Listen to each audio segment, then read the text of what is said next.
I think what made Thanos so appealing was how you could understand where he was coming from. Yeah, none of us agreed that the best solution to overpopulation would be to set out on a path of death and destruction to find 6 stones that would wipe out half the universe, but how many times have you been stuck at the DMV or caught in bumper-to-bumper traffic and thought to yourself, maybe Thanos had the right idea? It's fascinating to think about, but have you ever stopped to truly try to get to the bottom of Thanos' psyche? And why he would stop at nothing in order to accomplish his goal? Well, let's start with what drove the Mad Titan.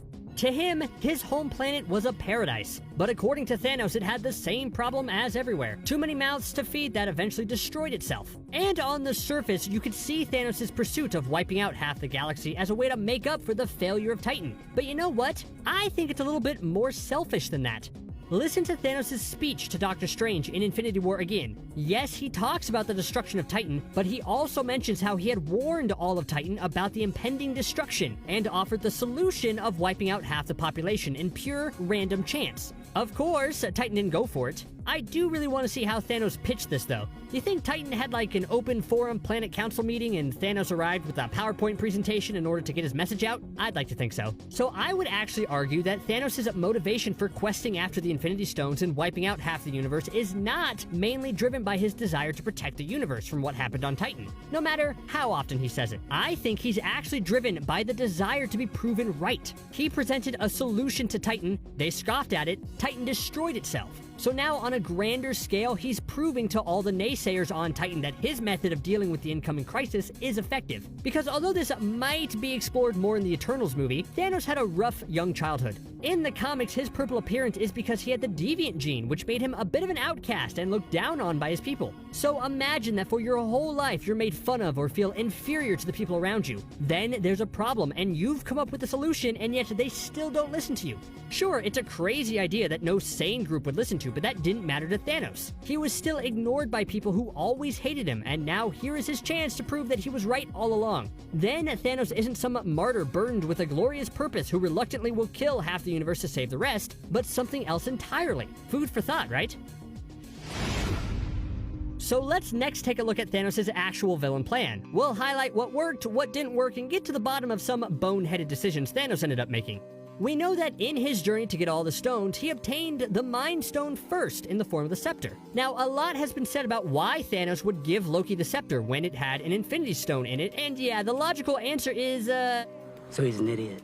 But if you want to try to craft meaning here, we know the Mind Stone can corrupt those around them. It's been said that Loki wasn't necessarily as evil as he appeared in Avengers, but rather the scepter was corrupting him a bit. If Thanos knew that the Mind Stone had corrupting influences, it makes sense that he wouldn't keep it around him, thus why he gave it to Loki to borrow. Of course, this was the start of a big problem Thanos seemed to have in the MCU: betrayals. Yes, Loki in Avengers didn't exactly betray Thanos, but you know he totally would've. And then over the next few years, Thanos was betrayed by Ronan, Gamora, and Nebula.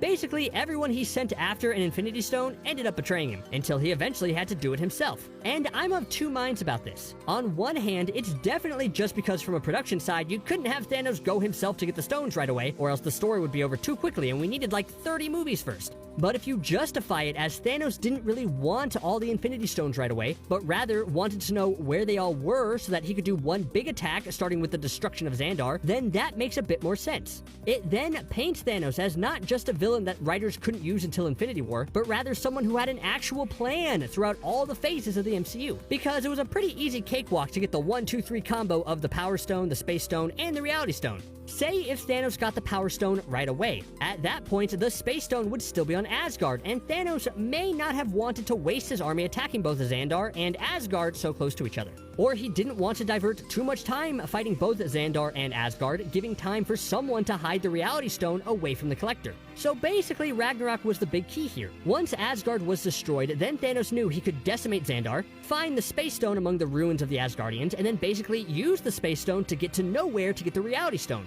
When you think of it like that, it's a pretty smart plan. So then all that was left to plan for was the Time Stone, the Mind Stone, and the Soul Stone. And Thanos knew all along that the Mind Stone and Time Stone were on Earth and weren't really going anywhere, so he could wait on those. Though Thanos did probably get a little lucky here. He sent in his Black Order to get the Time Stone and the Mind Stone practically simultaneously. And even though his goal of getting the Time Stone off-planet technically failed, Iron Man and Doctor Strange decided to keep going to face Thanos on Titan rather than turn back to defend on Earth. Strategically, not the best idea. Yes, I get Tony's thinking of wanting to catch Thanos by surprise, but is that really better than going home and helping mount a proper defensive strategy with the rest of the Avengers? Maybe if the team wasn't broken up, they would have considered turning back. Or maybe they should have considered, hey, we're in space right now, we should check to see if our friend Thor is okay, instead of trying to fly straight at Thanos. In the end, though, everything actually worked out great for Thanos. He was given the Time Stone, he sacrificed his daughter to get the Soul Stone, and then all that was left was a pretty easy-ish fight to get to Vision to rip the Mind Stone out of his head. But Thanos was lucky that Thor was just as arrogant as him and threw the axe in his chest rather than going for his head. And with that, Thanos did the one thing that most MCU villains never get: the chance to get what they wanted. Thanos won.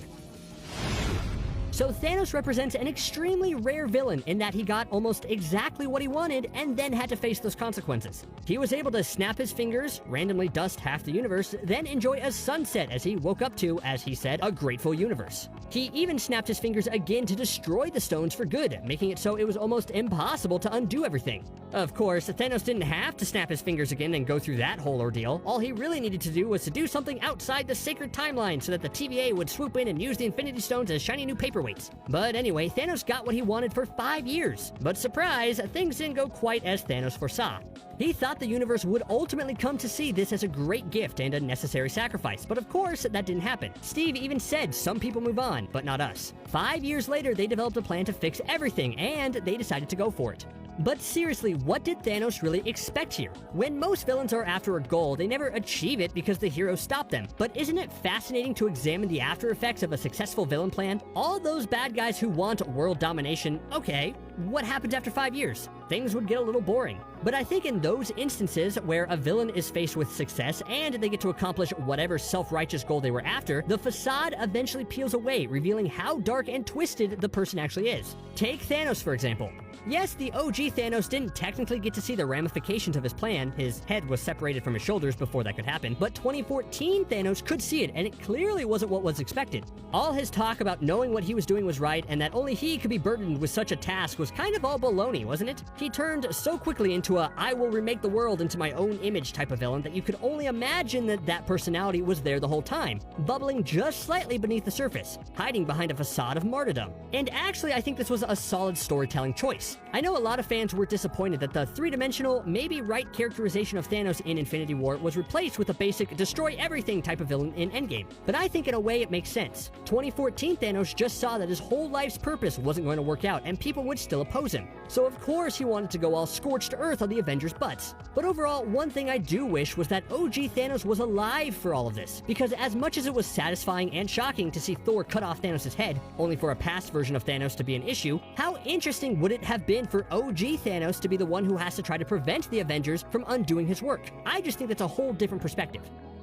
Thanos' ultimate plan was incredibly detailed and required years of prep work, and although we all thought his motivations were one thing, I think they turned out to be something else entirely. Now, does that make him a more or less interesting villain? That's the big question.